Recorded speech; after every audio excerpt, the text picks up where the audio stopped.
All right, Chief, thank you so much. At the State House now, a debate tonight about how to protect communities and resources as the state's population booms and developers swoop in. Now lawmakers are working on a bill to address that issue in particular. News 19's Josie Frost joining us now from the State House.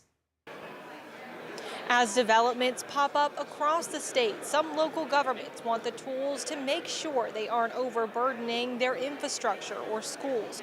Supporters of this bill says this gives them the power to do that and protect their communities.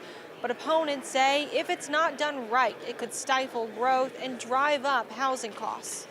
South Carolinians want planned growth and not chaos. The bill explicitly gives local governments the power to adopt concurrency ordinances. These local laws would allow them to delay or deny a development if infrastructure like roads, water, or sewer isn't in place, even if it's already zoned correctly. While some counties already do it, Senator Tom Davis says it could put guardrails on it and remove a legal gray area. Local governments are going to be enacting concurrency-like ordinances in ways that are not rational and reasonable and equitable.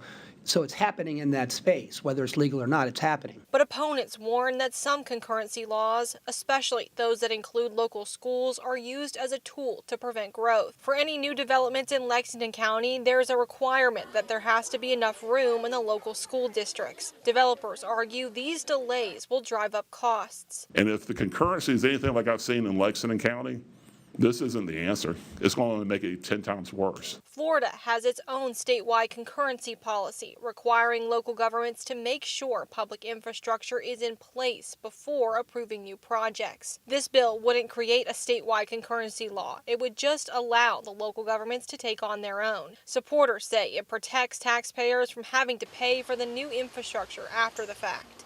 Right now, we see too many instances where development surges ahead while essential public services lag behind. That leads to gridlock roads, overcrowded schools, strained utilities. It's unsustainable and it's unfair to residents. Davis says he wants to add amendments to the bill to create clear guardrails so local governments can't just say no to growth without a plan. Reporting at the State House, Josie Frost, News 19, WLTX. And that subcommittee did not take up any votes today.